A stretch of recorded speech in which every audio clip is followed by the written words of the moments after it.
కార్యదర్శి రామకృష్ణ గారు అంటారండి, టీచర్ గారు ఎక్కడైనా చేస్తారు అని చెప్పేసి.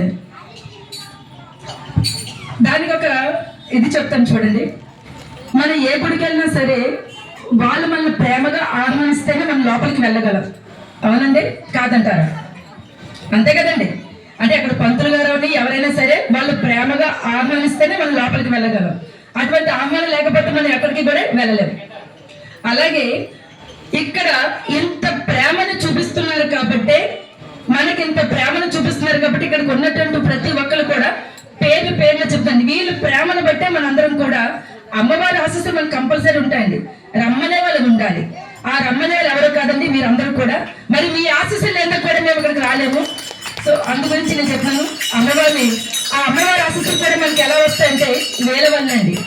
గురువులందరూ కూడా పేరున ప్రతి ఒక్కరిని కూడా వాళ్ళు ప్రతిరోజు కూడా ధ్యానంలో పెట్టడం, మన వైపు నుంచి కూడా వాళ్ళు పూజలు చేయడం కూడా జరుగుతుంది. ఎందుకంటే గురుగారిని చాలా సార్లు చూశాను నేను. ఆయన కూర్చున్నాడే కానీ ఎవరైనా వచ్చినా సరే రండి అని చెప్పి వెంటనే, గురువులు అంటే ఇక్కడ ఇద్దరునండి, మళ్ళీ ఒక గురువు అని కాదు, ప్రతి ఒక్కరిని కూడా వాళ్ళు ఆశీర్వదించడం, వాళ్ళకి ఏమైనా కోరికలు ఉంటాయి కోరికలను వీరు మళ్ళా ప్రత్యేకించి వాళ్ళ యొక్క పూజా మందిరంలో కూర్చొని వాళ్ళ పేర్లు చదివి ఎవరికైతే ఏ కార్యక్రమం ఉందో ఆ కార్యక్రమాన్ని జయప్రదం అయ్యేదాకా కూడా వదలండి మన గురువులు.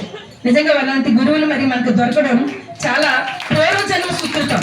ఈ జన్మలో మనం చేసామో లేదో తెలియదు కానీ పూర్వజన్మ సుకృతం మనం కూడా ఉంది కాబట్టి మనం ఈ ఆశ్రమాలకి, మన వీరులమ్మ తల్లి ఆశ్రమంలో వచ్చి మనం గురువు గారి యొక్క ఆశీస్సులు, అలాగే ప్రత్యేకంగా వీరులమ్మ తల్లి ఆశీస్సులు, ఇక్కడ వచ్చేసినటువంటి ఈ దేవతామూర్తుల ఆశీస్సులు కూడా మన అందున్నాయి.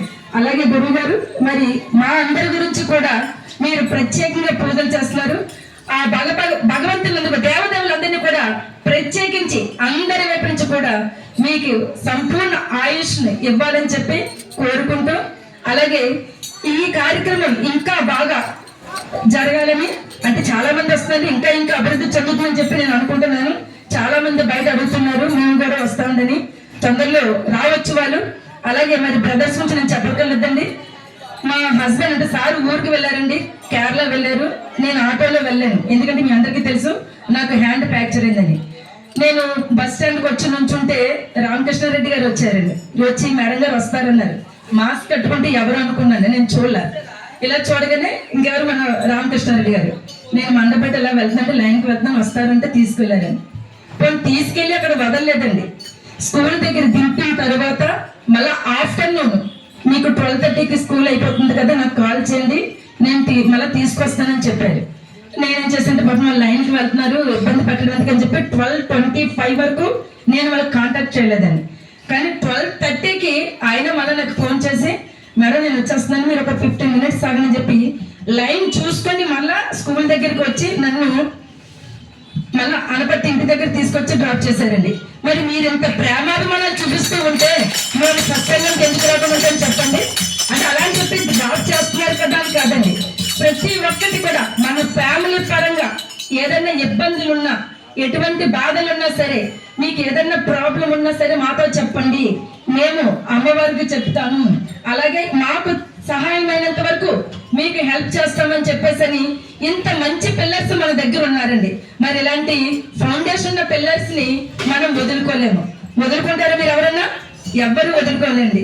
ఎందుకంటే మరి ఇంత చక్కటి అవకాశాన్ని నాకు ఇచ్చినటువంటి గురువులందరికీ, చైల్డ్ లెవెల్ ఉన్నటువంటి ప్రతి ఒక్కరికి కూడా, ఇక్కడికి ఇచ్చేసినటువంటి ప్రతి ఒక్కరికి కూడా, రాని వాళ్ళందరికీ కూడా పేరున ప్రత్యేక ధన్యవాదాలు తెలుపుకుంటూ, గురుగారు మీకు ఇంకా మంచి ఆరోగ్యాన్ని ఆ అమ్మగారు ఇవ్వాలని, అలాగే మన సత్యరామరెడ్డి గారి ఇద్దరు కూడా, కృష్ణార్జులు ఇద్దరు కూడా చక్కగా మనందరినీ ఇంకా ముందుకు తీసుకెళ్లాలని, బ్రదర్స్ ఇద్దరు కూడా, అంటే మనం చెప్పట్లేదు బ్రదర్స్ ఇద్దరు గురించి, ఎవరికి ఏ కష్టం వచ్చినా సరే నేనున్నాను అంటారు. అలాగే పేరున ప్రతి ఒక్కరికి కూడా ప్రత్యేక ధన్యవాదాలు శిరస్సు వంచి నమస్కరిస్తున్నానండి. జై భవాని.